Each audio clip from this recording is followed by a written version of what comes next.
Hey! Hey! Welcome to Extremely Painful for For You, you. the show where we compare Take- every movie to The Dark Knight Rises. I'm Michael Madsen, And I'm Clancy Kramer, and we're comparing every movie to The Dark Knight Rises. which we said.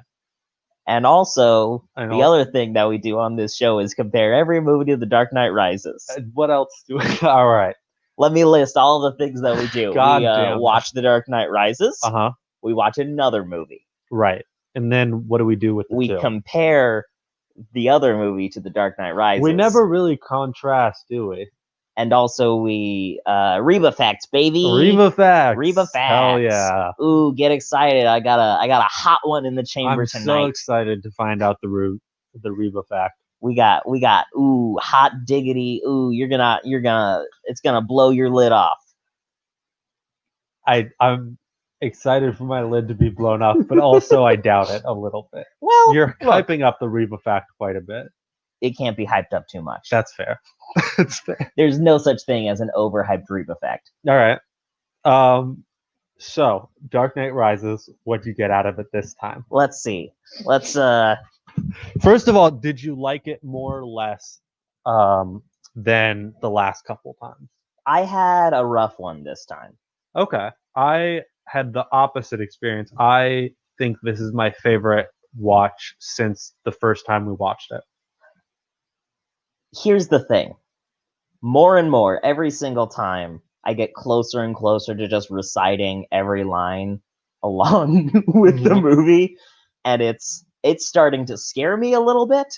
Right. I feel like this movie's going to ruin my life. Mm-hmm. And so that's weighing on me a little bit. That might be part of it. I referenced The Dark Knight Rises in a really serious conversation I had the other day. My friend was talking about how they were talking about how their relationship is kind of like pulling them down a little bit, and they feel like they can't do the things that they want to. And I said, victory has defeated you. Weakness is your... Peace has cost you your strength. Oh yeah, peace has cost you your strength. Victory has defeated you. The question mark on you. Victory has defeated you. I left it as a voice memo on Facebook so he could hear it. And he did not respond. Probably didn't get it. Probably had no idea. Because that's not like one of the recognizable quotes. Well, at the beginning, I said, I'm not sure if you've seen The Dark Knight Rises, but I've seen it 5 times. 5 times in the last 5 weeks. So yeah, it's definitely intruding on aspects of my life. Yeah. I think the difference, though, we talked about this a little bit off stream, is that you watched The Dark Knight after watching the movie that we're reviewing this week. Yeah, which is just a really nice, enjoyable movie. I did the opposite.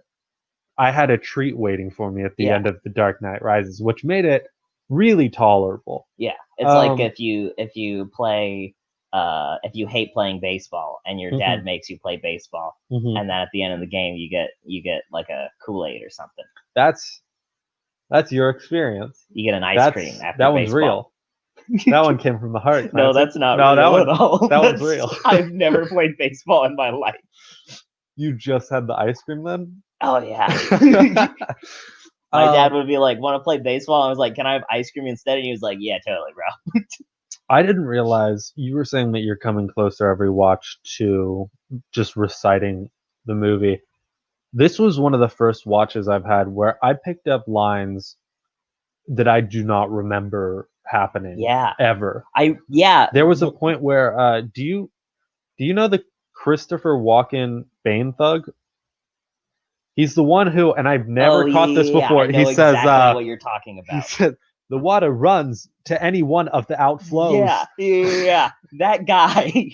I noticed a couple weeks ago that when the line before that, he's like, there's no one else. There's no one else here. There's no one else here. And then Bane kills the other guy. And he's like, now you'll have the blood of 2 men on your hands. The water runs to any one of the outflows. Follow them.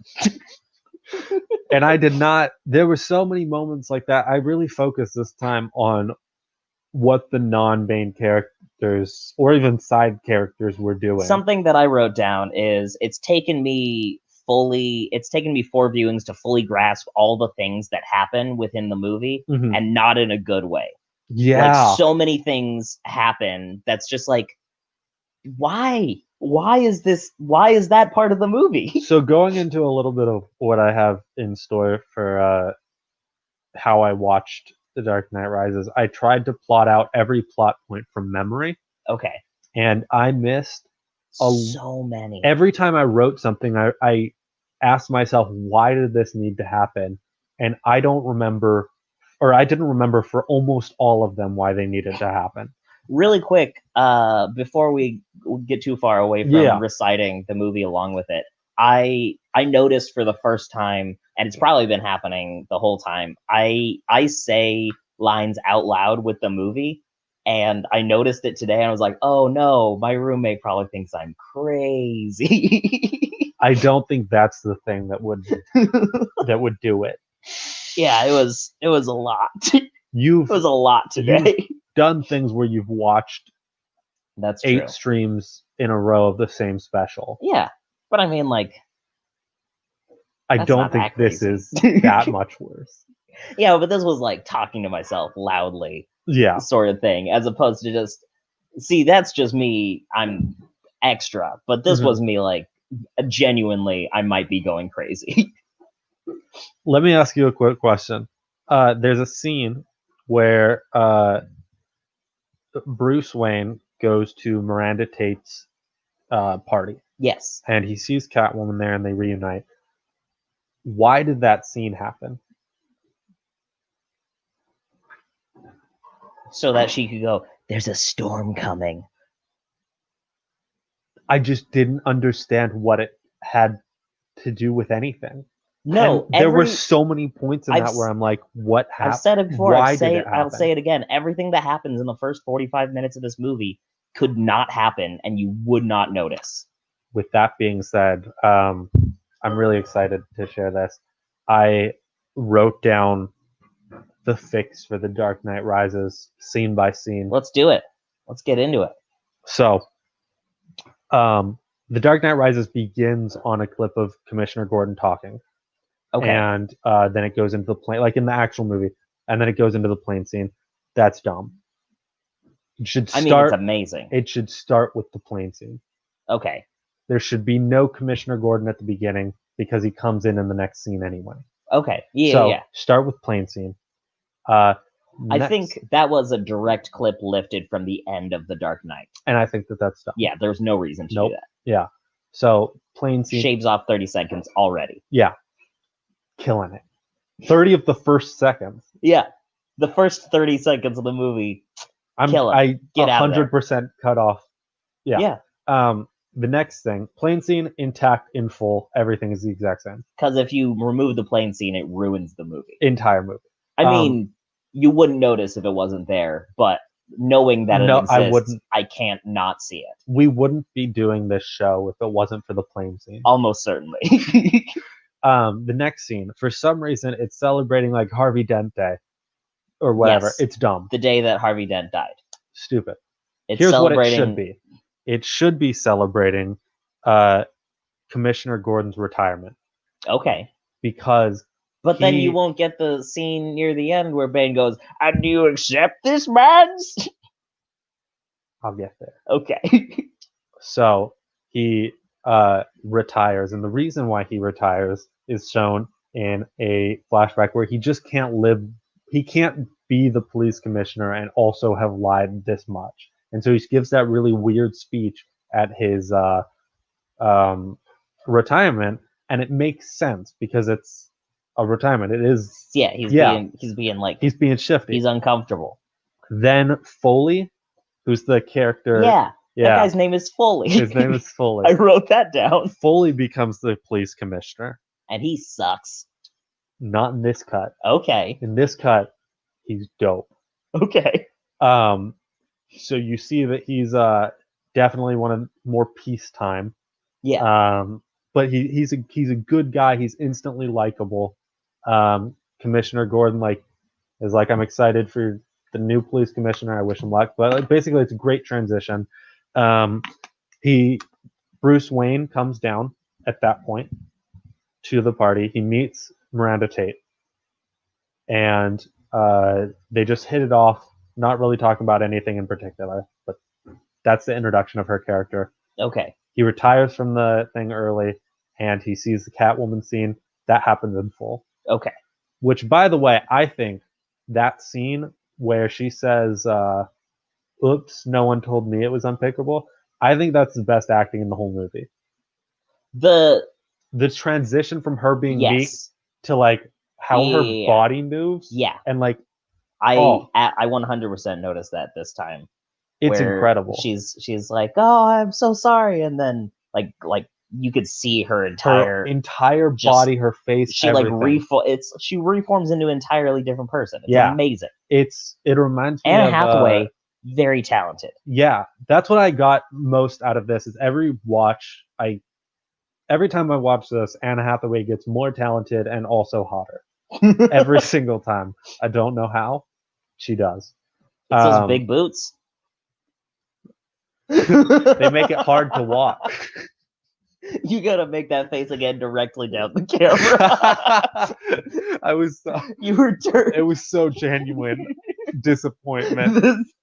It's like your face had a stutter. That's my version of the Anne Hathaway change. So Catwoman scene happened. Cut to the Wayne Enterprises board. Okay.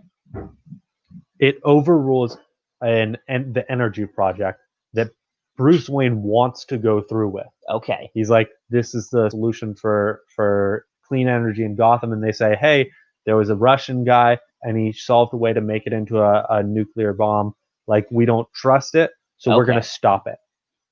So Bruce Wayne wants it to happen, but they take a vote on it. It's split down the middle, and without a majority, it doesn't pass. And then cut to the stock exchange. Not quite. Okay. You're leaving in way too much. I don't know. It gets less and less as it goes on, but I find all the problems really stem from the beginning. Yeah. Yeah. The beginning is for sure the worst part. Are you cutting Joseph Gordon-Levitt entirely? Okay. That makes gone sense. Forever. Because he very much doesn't need to be there. He's gone. And Commissioner Gordon is gone for most of it. Apart from the fact that Anne Hathaway is obviously steals the show. Mm-hmm. If you cut her character, you probably wouldn't notice. You wouldn't notice, but I like her character. Yeah, absolutely. So her and Tom Hardy crush it. And I think they work really well. And Tom Hardy completely failed, and he crushed it. Yeah. Yeah. Tom Hardy fucking blew it, and he blew it so hard that it's like that if you removed the movie him, better. Than if it wouldn't was even Christopher Nolan's exact vision. Yeah. Yeah. Well, I think this was Christopher Nolan's exact vision. I hope so. I don't think anybody tells him no. And I think that's the problem. Have you seen Tenet? No. Me neither. No. All right, cool. We won't talk about it then. After that, Fox shows that the armory is completely being dismantled except for the bat. Your precious armory! Gratefully accepted. So that doesn't happen, unfortunately. Oh. Because the armory is basically gone. Okay. Then the Catwoman finding the prince that might be my favorite line to say. It's really good. I don't know. For me, it's for you. Yeah, I mean. But your precious armory. Just because it's so stilted beyond belief. Although that is not a sentence that anyone what would a lovely ever say. lovely what a lovely voice. I really picked up this watch on the groans. Yeah, dude. Right at the beginning.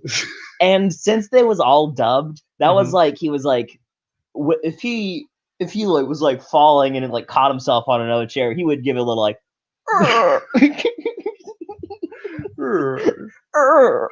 it's crazy. It's insane to me that they left it in. Yeah.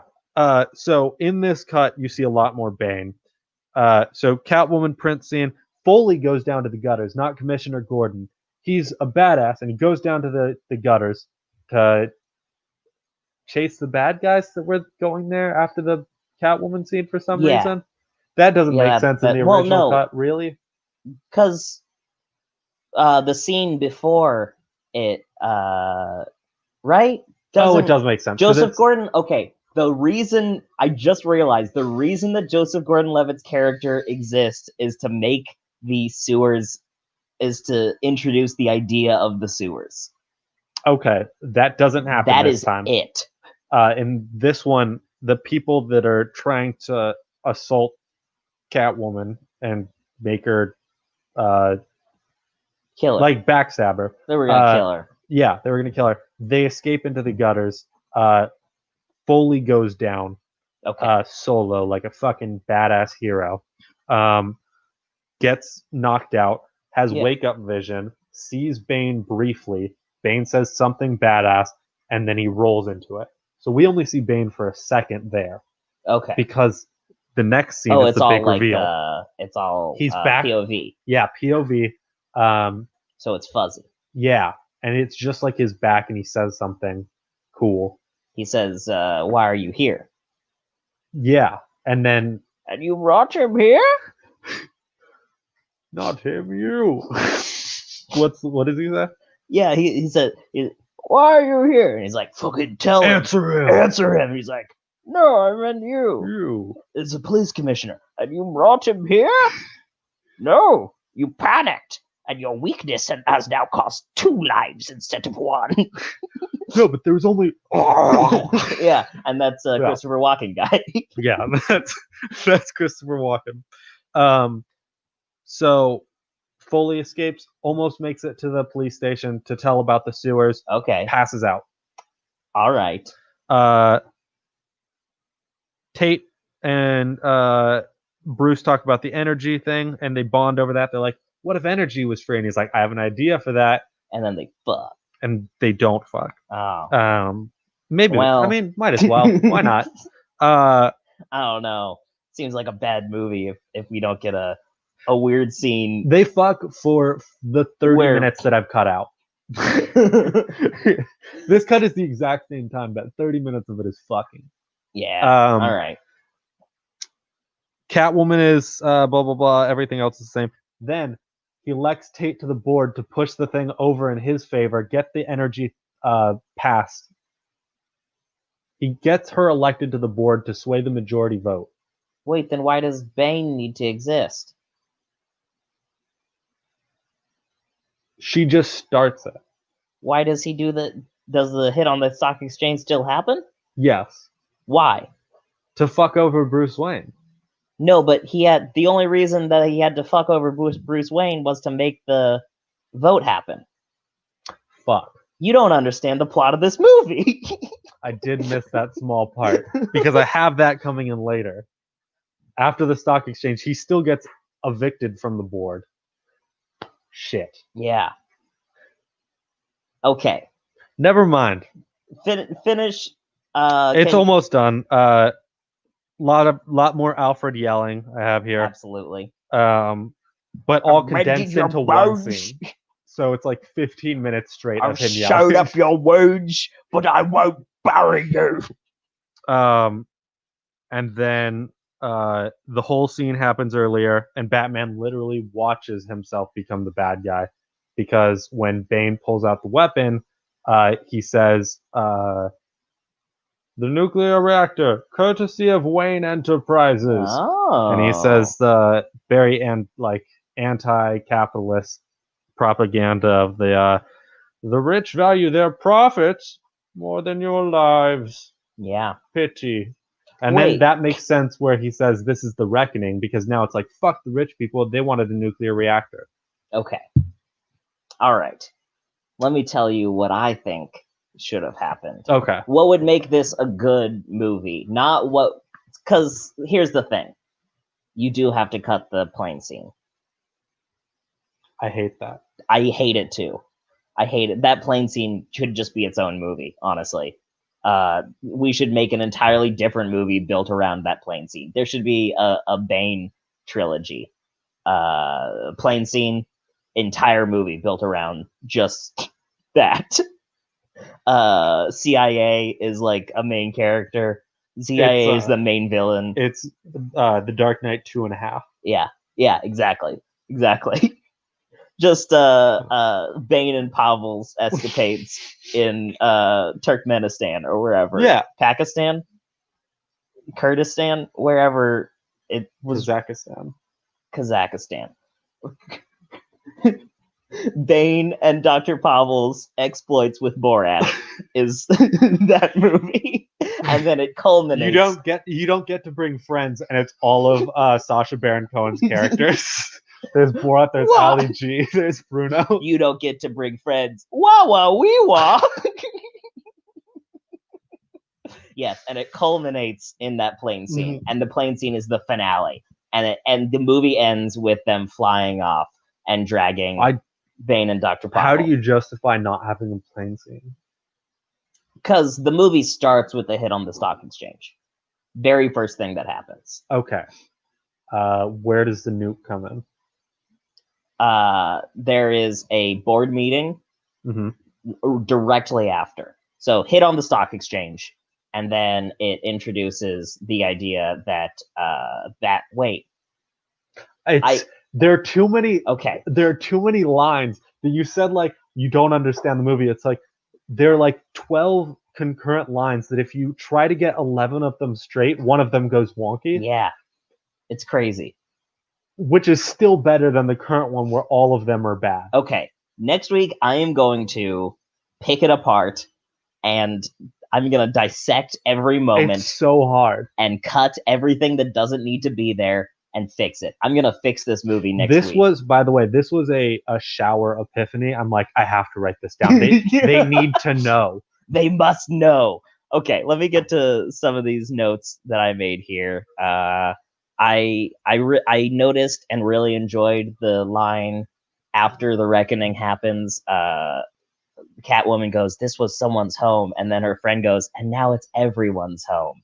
This is what you wanted. A storm is coming, remember?" And I was like, "Yeah, you're goddamn right, Catwoman's friend. That's great." I thought she was gonna now turn it's out everyone's home to be Poison Ivy.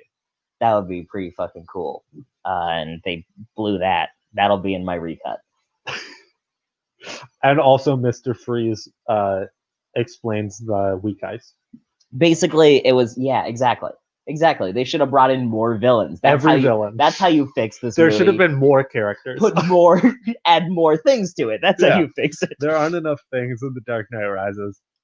Your recut is 8 hours long. Yeah, it would be. I wrote down here, it could maybe work as a mini series, but I don't have high hopes. Whoa! So I'm that saying, would be incredible. Fix it so that it's just bring us. That's probably what Gotham is.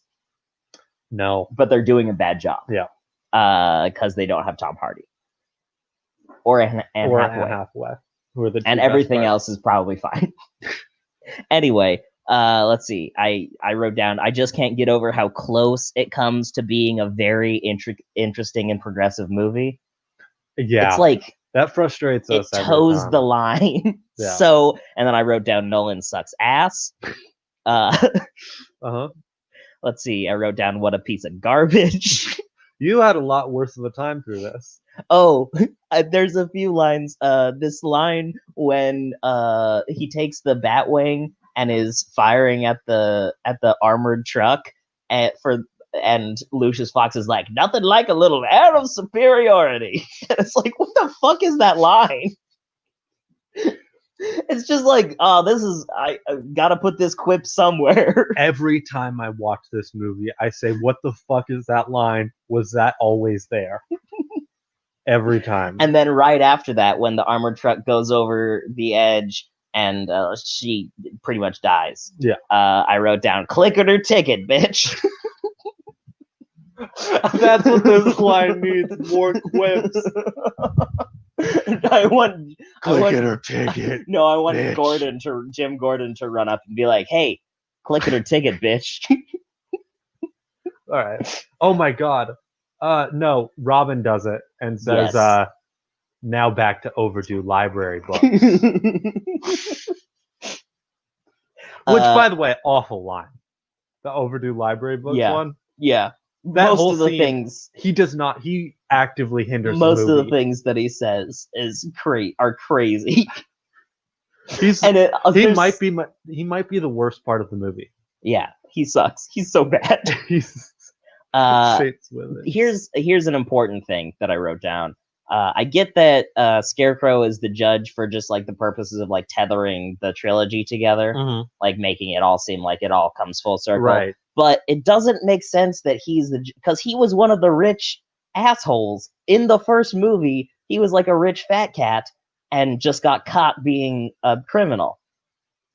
Like he would be out on the ice, is what I'm saying. Oh yeah, huh?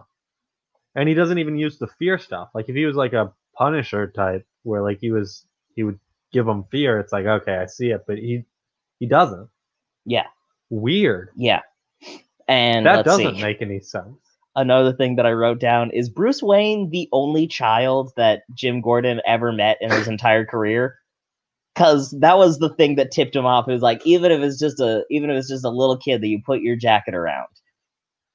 Like Bruce Wayne? That must have happened more than one time in his entire career. Well, I think he had it was a clicking moment where it's like so many things could have been Bruce Wayne. All right. I mean, I guess. I think maybe Commissioner Gordon was an orphan and he practiced the look. And he's like, I know that look. That's the look orphan or Batman. Yeah. You wear like a mask. Like a mascara. Mascara, man. Exactly. I don't know if we have time to get into my last three notes. Wait. Bane turning on villains that could somewhat be considered representative of the establishment could have been... Yeah, that's what I'm saying. Yeah. If he had put Scarecrow out on the ice, it would have sort of pulled the movie together. Did you know that originally Bane became like the main bad guy because he defeated Killer Croc in a wrestling match? That's another thing that I was thinking. The whole did you Talking see any alligators? Giant alligators Yep. down there? Yep. I was like, just put them all in there. Okay, these last three things that I wrote down, we're probably going to need an entire 30 minutes to talk about, so we maybe shouldn't do it We'll today. save it for next time. I wrote down Catwoman. What's her deal? She's the only character in the entire movie, and there's a million of them, who they don't go in deep on what their backstory is. I mean, all that they say is she steals. She stole a lot. She's a stealer. They didn't have time. She's the She's the mascot of the Pittsburgh football team. Steelers. Okay. Wow. And then I wrote, what's the moral of the story? And the Batman's arc is so paper thin. His arc it's barely there. That's 30 minutes. Yeah. That's next week. Okay. So those are the things we need to talk about after I explain how I fix the movie next week. Okay. And since it seems like his arc is really... Oh, no. It's barely there. And since we're all done talking about The Dark Knight Rises this week... It's time for my favorite segment of the show. Right about time now for...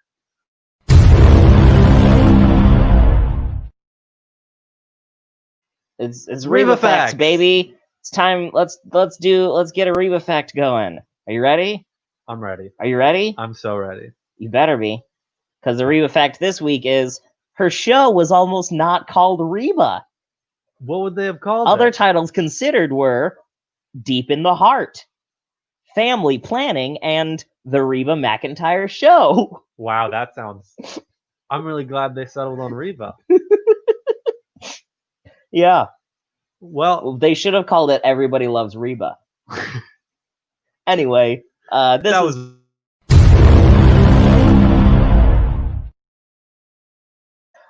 All right. Let's get to the star of the show this week. While You Were Sleeping. While You Were Sleeping. Just a treat. What year? 90-something? I'm I'm gonna call it 7. 6 or 7. 7 might be I'm it. guessing 7. Let's find out. What if she would have been given some kind of tragic backstory and they said psych? I think every movie needs more of people saying, nah, psych. Gotcha. While you were sleeping, 1995. Hey, That's what I said. no, it isn't. Yeah, kind of. I mean, it's on record. It's on wax, baby. Can you edit it so it's like You said 97, I said 96, but we were born in 95, so that's You were. something. Oh, I'm 96, dog. oh, you baby. I'm an old man. I was 1 when yeah. I'd been around. you'd been around. Okay. Very first thing. Literally the first thing that happens in the movie. First of all, just before any things happen in the movie. Yeah. There is a montage of Chicago, Mm-hmm. and it's a bunch of normal shit, and then it cuts to an ice rink, Mm-hmm. and a guy just eats it so hard. I didn't notice and that. I immediately laughed out loud. I did not notice It's that. amazing. Oh fuck! Now I need to It's rewatch just like that like you probably weren't paying attention because it was just a montage. But if you were watching, I tend to fade out during montages. yeah, if you're focused in, like it's like a building, and then it's like the L train, and then a bunch of cars and traffic, and then an ice rink, and he just full on. How many like crowded ice rink? Yeah, That's so slam. good. It's amazing. That's really good. Oh boy. First of all, I just want to say, first impression of the movie. It was a great movie. Yeah, it was an incredible movie. Oh my God. It was so much fun. It's one of my family's favorite Christmas movies. What a good first Christmas movie. Yeah. It's a good way to open up Christmas. Solid pick, everyone who voted. I mean, I don't think it was yeah. Yeah, I don't think anybody who voted for this movie is here tonight. But it is a really good movie. Yeah. It was just starting off, I didn't 100% know it was a rom-com going into it. And I love rom-coms a lot. We've talked about this a lot. We're both really big fans of rom-coms. They're just good. They're great. Just a good time. They're so much fun. Because like they don't have to be good or bad. You can just have to them. be rom and com. Yeah. That transcends good and bad. Exactly. I initially watching this thought in the first like 20 minutes, I thought it was a thriller. What? I thought it could be like a dark, like a switch on. Like I thought it was parodying, like making you think it was a rom-com, but it was going to be a thriller. Interesting. Because just how obsessive. I just watched. Like it was going to be like a Swim Champ. Yeah. Swim Fan. Swim Fan is a movie where the girl's obsessed with a guy who swims, and then I think she kills him at the end. What's the Disney movie where it's a mermaid? The Little Mermaid? Nah. The live action one where the dude turns into a mermaid when he's in high school. Never mind. You just made that up. Yep. Okay. Elevator Pit. No, Tom Hanks doesn't turn into a mermaid in Splash. It might be Splash. Okay. Elevator pitch for some random ginger. There's a girl. She's in love with. She works at like a train station, and she's in love with a guy. She has a crush on a guy who comes to her station for work every day, and then she has to work on Christmas. And the guy, he gets mugged and falls on the train track, and she saves his goddamn life, and he's in a coma. And then she goes to the hospital, and she can't get through, and she says to herself, I was gonna marry that guy. And then the nurse thinks that she's his fiance. And so the nurse gets her in, and then the family arrives, and the nurse tells them that she's his fiance. And that's the elevator pitch. Yeah. That's the setup for the movie. and then there's a bunch of other stuff that happens, and it's just lovely. And if that was the person who, spoiler alerts. We're gonna have to get into it eventually. Oh no, 100% spoiler alerts. If you are planning on watching this movie and care if it gets spoiled, leave now. And then watch this afterwards. Or if you... Or just... It's a rom-com. Here's the thing.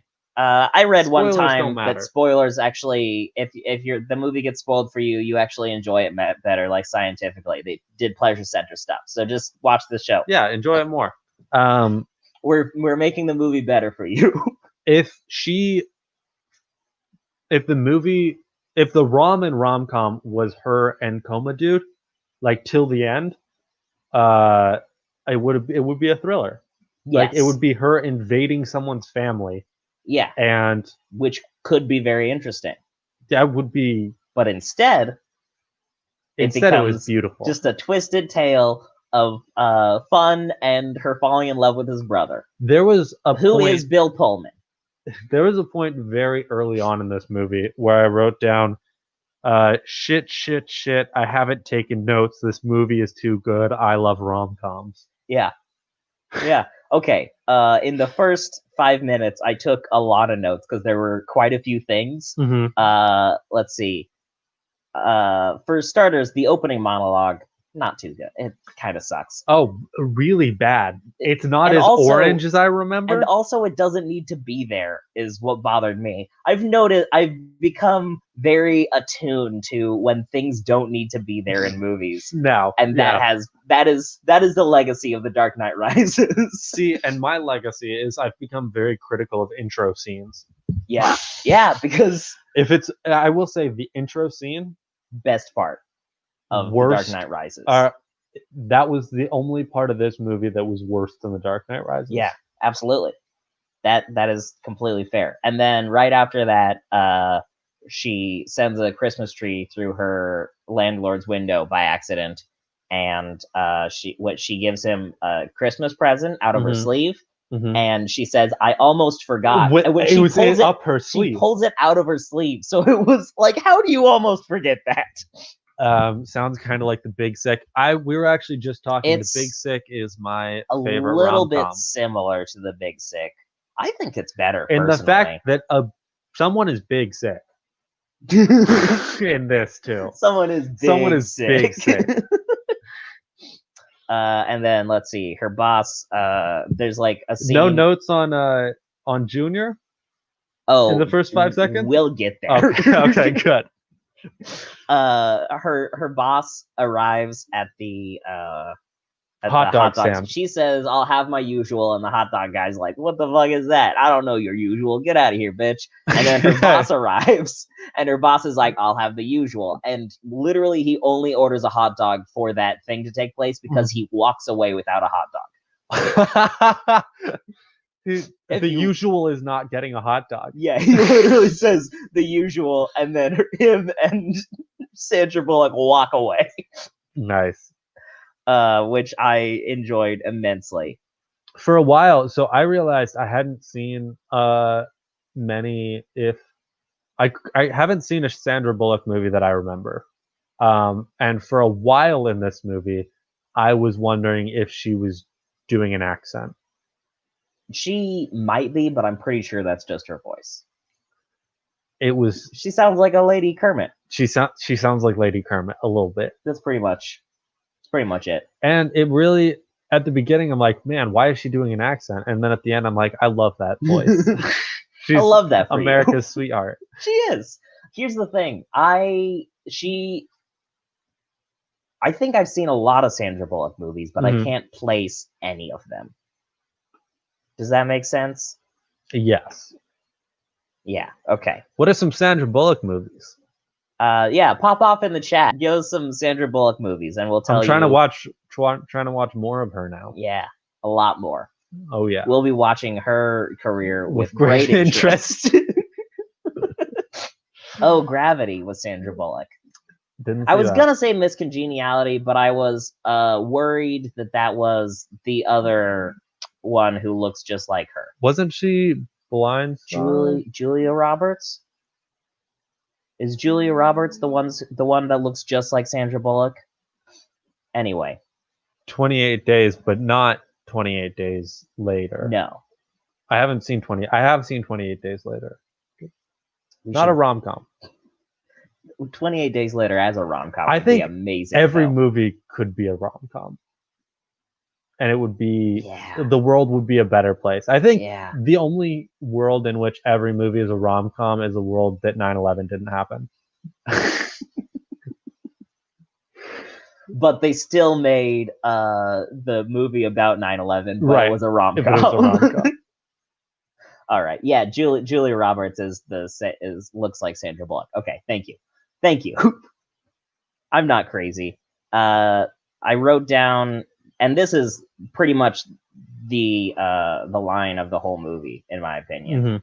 Mhm. It's what the nurse says to Sandra Bullock after she finds out that she ate the fiance. Mm-hmm. And that line is, hey, next time you're talking to yourself, tell yourself you're single and shut the fuck up.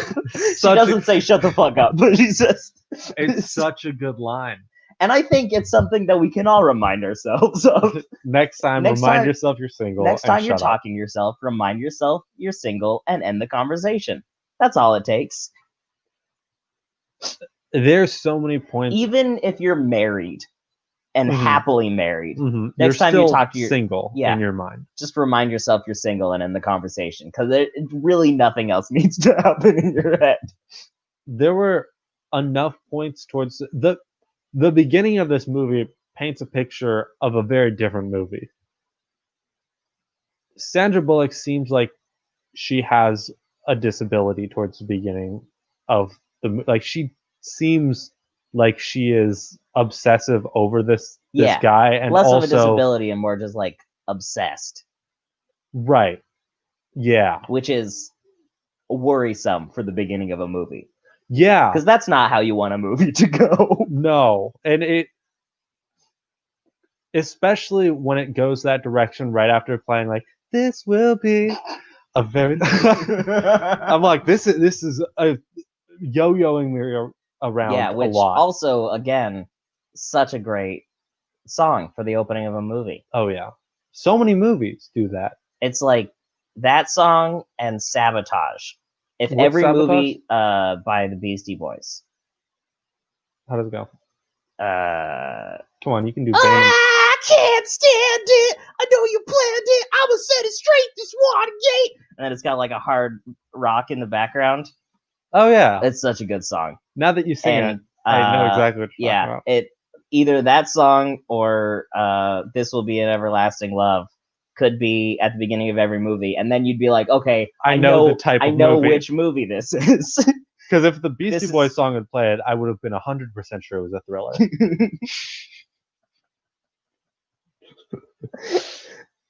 I'm going to recut the opening of While You Were Sleeping with Sabotage. Because that'll take like 30 seconds to do. It'll be really good. And it'll be so fun. Such a good time. Sandra Bullock killed it. Yes. She was so good at acting, and she's incredible. But even more so, all of the side characters of this movie are so good. Yeah. So good. There's one bad actor, and I forgot which one it is. Okay. Let's talk about Joe Jr. There we go. Joe Jr. Joe Jr. is a goddamn treat. He's so much fun. He's so good. I always love that. What is... He's so unnecessary in this movie, and that's what makes him incredible. He needs to be there. Okay, so he's the plane scene of this movie.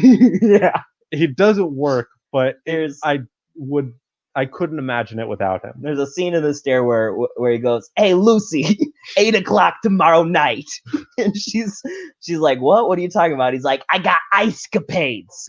I know a guy." The other scene, then the next scene that he's in, he knocks on her door and he goes, "Say, you stood me up," and then he does this and walks past her.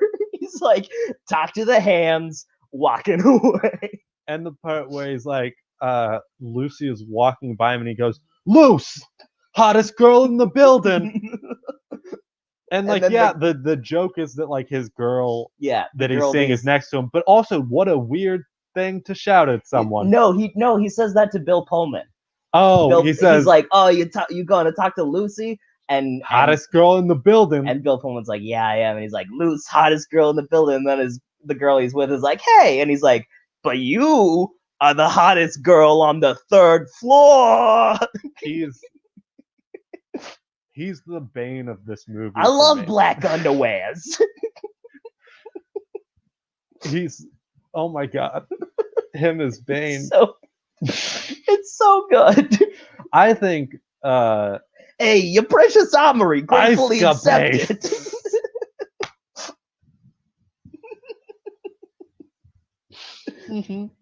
Perhaps he's wondering why you would shoot a man before throwing him out of a plane. I was thinking the reverse, but that's so much funnier. I was thinking Ice Capades. But you're right. I think he needs to be tomorrow night, 8:00. I got Ice Capades. I dare a guy. Aw, rom-com Tom Hardy Bane. That's really rom-com sweet. Bane is maybe the best Bane that we've stumbled upon. But speaking of stumbling upon things, what's the deal with Everybody Loves Raymond connecting everything in our universe so far?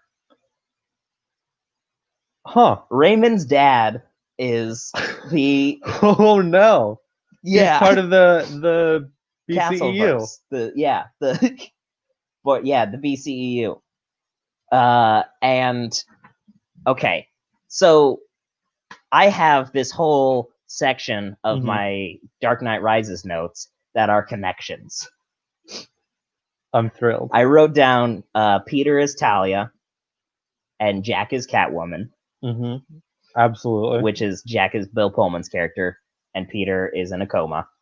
And then Ray Romano's dad is Ra's al Ghul, which made me think, is Ra's al Ghul Catwoman's dad? Which led me back to Catwoman. What's her deal? And then I said, who is Bane? And I said, Joe Jr., obviously. Of course. Obviously, Joe Jr. I'm glad we both connected on that one for sure.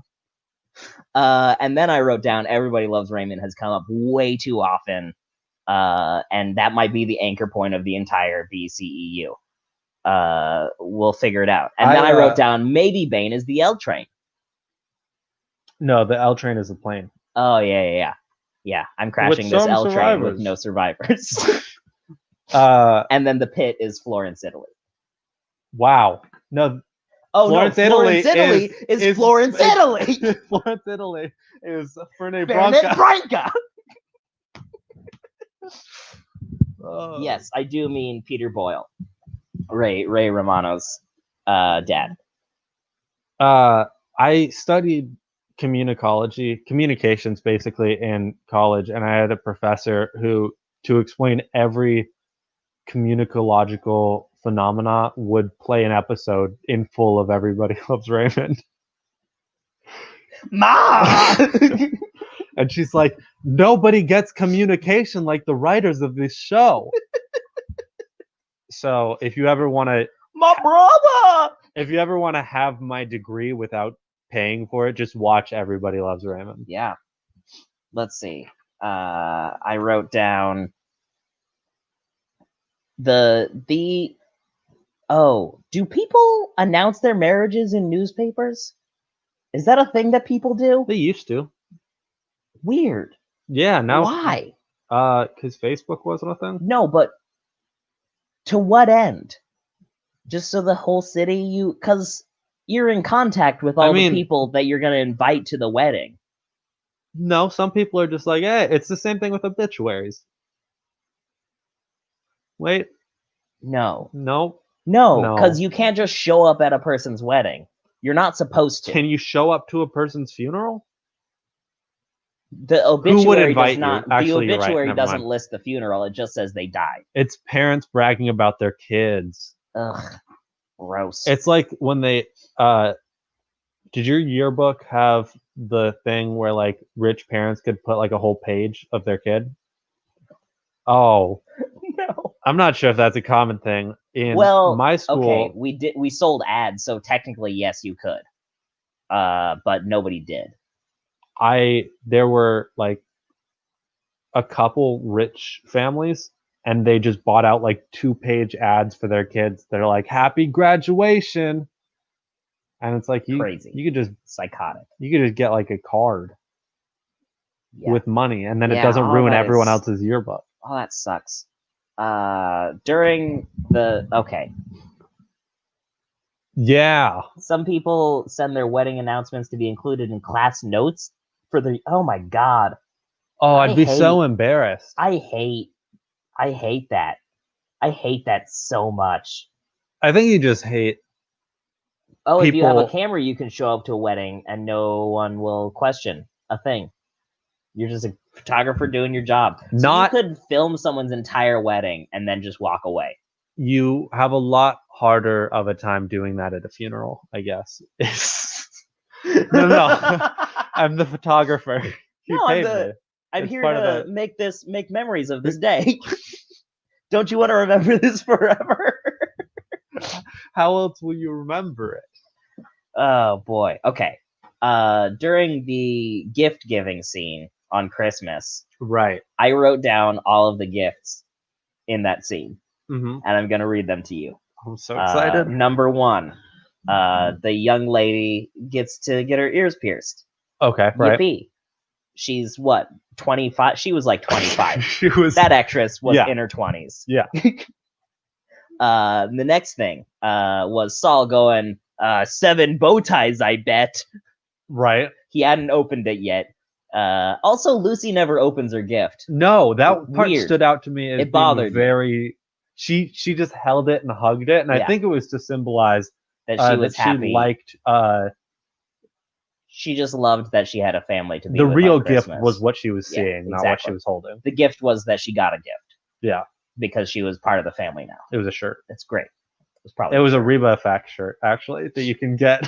Reva Effects shirt available at our merch store. Which, speaking of, we got some hot new shit going in our merch store. We got a new Nightmare Gods shirt. It looks kind of like that Antisocial Social Club shirt, but cooler. but way cooler because it says Nightmare Gods. We got Extremely Painful for You. It looks like Back to the Future. Back to the Future, and it's fucking cool as shit. And then we got World's Hottest Goths. It looks like those grocery bags. You know the ones. Yeah. And Out of the Plug Zone. That was a smooth ass plug. Let's see. The Ray Romano's dad got a cordless glue gun. I did see that. Yeah. That's when I was like, okay, I need to write all watch. these I need to down. write all these I down. need to rewind and make sure I write. Are all there these that many down. more of them? No, there's 2 more. Gold watch. Okay, right. Mom got a gold watch, and then daughter very excited about gloves. She got winter gloves. I don't remember that. She was super excited. I think I was still like dealing with cordless glue gun. Who, in While You Were Sleeping, was secretly named Robin, probably that daughter who's in her The daughter that 20s. reveals the pregnancy that Yes. not real. Oh, also there's a pregnancy that isn't real. That's unimportant. Yeah, it's kind of just a passing plot point. It's just one of the many things that Bill Pullman tries to use to ruin Sandra Bullock's life. Yeah, if you change the music on a couple scenes in here, it would be dark. The scene where he goes into the party, her coworker party, and is like, "Don't do that. It's not good for the baby," and like gets real quiet. Well, he doesn't say it like that. He says, "Hey, that punch is spiked," and she's like, "Oh, thank God." And he's like, "Well, you shouldn't drink." And she said, "Why shouldn't I drink?" And he said, "It's not good for the baby." I'm saying if you recut it with different music, horror movie. Yeah, just switch it to Sabotage. Sabotage, not just on the intro, but start to finish through the whole movie in the background. You flick it up with the switch of your button. It would be. I think you wouldn't be able to breathe. And I'm on. Square, square, square. I feel like I know I've heard this song, but I'm getting farther and farther away the more you do it.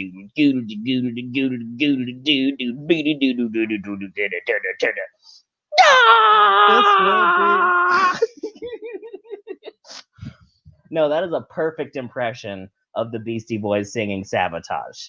Okay. Let's see. I just wrote all the conversations with the whole family together are so well written. It's like some fucking West Wing shit. The it's dinner so table good. scene. There's like 6 conversations going over each other, and they all go, all intersect. Oh. Just that conversation is like the entire movie of Love Actually. Yes, that dinner table scene took me out of the movie to the point where I was like, this is one of the so well written, smartest, it's such well written dialogue, best dialogue I've seen in a rom-com, in a movie. And it happens like 3 times. Yeah. And every time it's just like, this is just fun. This is just so fun. That's, I think, what makes I mean, a rom-com is all dialogue. Like that's it's got to be should like have fun but believable dialogue. Yeah, romantic and calm. So a little bit of rom, a little bit of rom, a little bit of calm. You gotta have both. And I think here's something that it didn't crystallize in my mind until near the end, and it's the just such flagrant Baskin-Robbins product placement. Oh my god, yeah. Over the top, ridiculous. Like to the point of saying flavors. Yes. Okay. So when she first visits his apartment, and I bet this isn't even the first one, but when she first visits his apartment, she's Jack hits his head, and she's like, "Oh, let me get some ice." And it's her. The entire shot is her reaching into a freezer, and there's just rows and rows of Baskin-Robbins. The entire freezer is full of Baskin-Robbins. There was one before that. I don't remember, but I remember saying, because I don't eat Baskin-Robbins by the pint. Yeah, like, that's the thing. So it's very distinctive. Yeah, exactly. And I saw one, like someone eating out of a pint earlier. Okay, so there's that scene where she reaches into the freezer, and the entire shot is literally just a freezer full of Baskin-Robbins. And then there's another scene later where it's like there's a thing of Baskin-Robbins, but it's where like a artichoke dip or something would be on the table, and it looks like they're like dipping cookies or something in it. But they're scooping into bowls. It's crazy.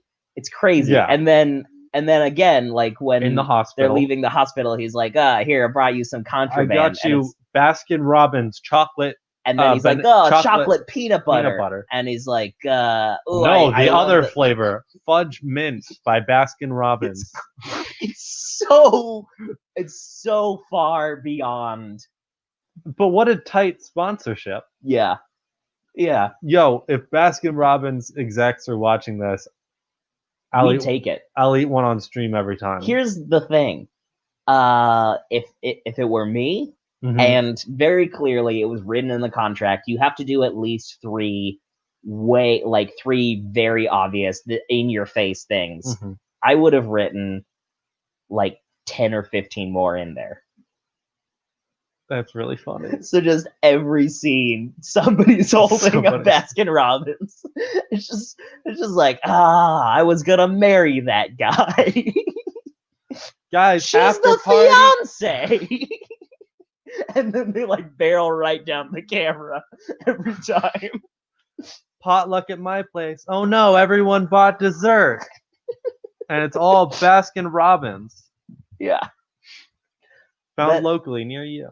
That's the movie. That's how I would have written While You Were Sleeping. Everything else would have been exactly the same.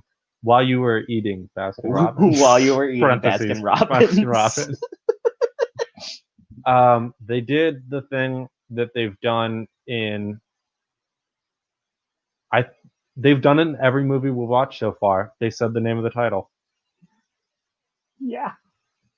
Except for The Dark Knight Rises, where they said The Fire Rises. Oh, I guess, yeah. They obviously said Alien and Alien. They said Alien and Alien. They said Tremors and Tremors. Did they say Tremors? I thought they only said graboids. No, they didn't. They said that the seismologist called them tremors. Oh, okay. Obviously, Back to the Future, Doc like turns to the camera and says "Back to the Future," and then at the very end of this, when you think Literally you made the it last through, line. the last line is, while you were sleeping. Yeah, I just tell them it was while you were sleeping. That's so beautiful. When Dark again. Peter sometimes asks me, when was it that you fell in love with Jack? With And I my just brother. say, it was while you were sleeping. Which, duh! Also, another thing that could be very menacing with Beastie Boys in the background.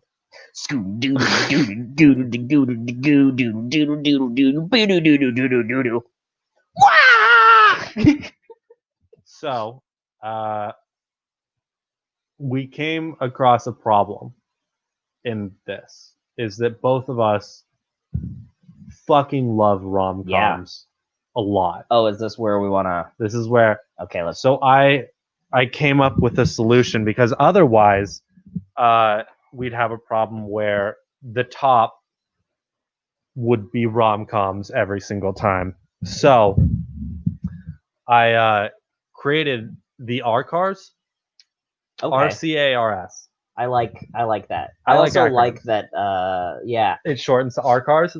Well, we're taking a very systematic approach to this. We're being Yes. very subjective. Mm-hmm. We're creating like a rubric that everybody can follow. Right. For how movies should be judged. I recognize my internal biases. Yeah, And absolutely. I'm trying to... And here's the thing, yeah. This is a bias that everybody should have. Probably has. Rom-coms, show me a person that doesn't love rom-coms, and I'll show you a person who doesn't have a goddamn heart. Rom-coms, since all they have to be is rom and com, as we discussed earlier. Yeah. They fill my heart with joy, and I can't hate them ever. No. So it's difficult. Thus the invention of R-Cars. And what does R-Cars stand for? Romantic comedy, adjusted rating score. Rate. What? I would have assumed that would have said like system. It did initially, but then now it doesn't. Now it doesn't. So, if the score is positive and the movie is a rom-com, you divide the score by 3, and that gives you its R-Cars value. Okay. If the score is negative and the movie is a rom-com, you multiply it by 3. Okay. And if the movie is not a rom-com, its score equals its R-Cars score. So if I call this a 6, it's a 2. Right. With the adjusted. Exactly. So, to show you what it looks like in action and why you need it, this is an example of types of movies. So, Dark Knight Rises is one Dark Knight Rises is. Yeah. I was going to ask that. Is it 1 or is it 0? The Dark Knight Rises is one Dark Knight Rises is. A good movie, let's say, is 3 Dark Knight Rises is. But a good rom-com can be like 9. Yeah. And a bad movie is -3, but a bad rom-com, only -1. So you see, we have a lot of internal biases. However, with the R-Cars score, it completely adjusts to normalize so that a good rom-com has the same score as a good movie, and a bad rom-com has the same score as a bad movie. Perfect. This is great. How do you can go. Oh, is it done? It's done. That was it. Okay. Well, oh shit. Oh shit. Oh no. Oh shit. Okay, here we go. And so, okay. Perfect. That's a good a good system. I think it's necessary. I was worried about that. I was worried that we're gonna be like, oh wait, are we rating all rom-coms better than every other movie? Yeah. Which it can't be. But I mean, kind of it is. So, are we ready to give scores? Yeah, both I think regular I am. and R-Cars? Yeah. Okay. I think my official score of this is probably going to be equal to Alien. It's an 8. Wow. Yeah. I I give it a 9. Wow. Yeah, I give it better than Alien, but our car's adjustment brings it down to a 3 Yeah. And probably more like a 2 3/4 for you. Yeah, 2 3/4, like combined. median. Yeah, Median score of 2 3/4. our cars. So it's still before Tremors, Right. but it's after It's- Back to the Future. Right, exactly. So if you like If you romantic only comedies as much as we do, watch then it this first. is the first movie First you need thing to you watch. should watch. If given the choice of While You Were Sleeping, Back to the Future, Alien, Tremors, and The Dark Knight Rises, here's the order, depending on if you have a goddamn heart or not. If you are a good person, If you're not an idiot, if you have a soul, it goes While You Were Sleeping, While You're Sleeping, Alien, Back to the Future, Tremors, Dark Knight Rises. However, more objectively, theoretically more objectively, I I think that this is a pretty, I don't know. think it's very fair. I think it's very fair because it's fair to people who don't like romantic comedies, but I'm stuck. I'm not sure if we should count those people as people. I mean, I recognize that people can have bad decisions. Here's a good question. How many coms and how many roms are required for a movie to become a rom-com? That's actually a very good question. What's the rom and com quotient requirement? The thing is that while we have The applied RCQR, rom-com quotient requirement. Right. I love quotient. So while we did apply a very methodical and incredibly upper level mathematic formula to adjust rom-com scores, rom-com's all in the heart, baby. You know if it's a rom-com. Okay. If it has So enough you go by rom, feel. if it has enough rom to fill your heart and enough com to fill your soul. That's a beautiful Vice versa. sentiment. Yeah. But I'm gonna say 3. 3 roms and 3 coms. 3 roms, 3 coms. That's all it takes. Yeah. There's so many more roms and coms then. Yeah. Oh my god, The Dark Knight Rises is a rom-com. It totally is. Holy shit. Wait, I think there's only 2 roms in The Dark Knight Rises. You're right, there's only 2. There's only 2. Oh wait, no, Ra's al Ghul and his There's 3 roms and his princess wife. and way more coms. So many coms. Okay, so that means that The Dark Knight Rises is actually 1/3 of A Dark Knight Rises. No, I think the requirement has to be 4 then. Because The Dark Knight Rises. The Dark Knight Rises can't be a rom-com because that would change the score. That's how we standardize it. Yeah. The Dark Knight Rises has 3 roms, so to be a rom-com, it must have 4 or more roms. Mm-hmm. And just some coms. Just an equal or greater number of coms. Okay, so 4 or more coms. I think it's not a rom-com if there are more less roms coms than roms. Because otherwise, it's just a romance. Then it's just a rom with a little com in there. Yeah. So okay, here's the okay. Okay. If any given movie has 4 roms or more roms, mm-hmm. and then an equal or greater number of coms, the coms equal rom plus 1 or more. No, it can equal the same number of roms. If it has 4 roms, 4 coms. Okay. So a greater or equal number of coms. But that would be a pretty flat rom-com. Yeah, that's barely cutting it. That would be like, is this The Notebook? I don't know. Yeah. Speaking of, we should watch The Notebook. Okay. I've never seen it. I haven't either. Cool. We should watch it sometime. Gosling, though. The Goss. The world's hottest Goss. Holy shit. Oh, shit. It's all ties together. The BC. Anyway. Yeah, I think that about sums it up. Yeah. While watch You this Were movie. Sleeping is great. Yeah. It's really great. So, Some Random Ginger, watch it tonight. It's just I'm going to go ahead and say it. It's a romp. It's a romp and a half. It's a romp. Yeah. It's rompalicious. So for next week, We're gonna switch things up a little bit. I'm gonna put up a Google Doc poll, Mhm. and it's going to be Christmas. The Grinch, Mhm. A Christmas Story, Die Hard, Gremlins, and classic Holiday Inn. Mhm. A real classic. So those are the 5. Anyone can vote on them. And I'm gonna put this poll up on Twitter and Instagram and in the Planet Scum Discord. So like everybody will get a chance to have a gander at it. And so we're excited to see that. When do results close?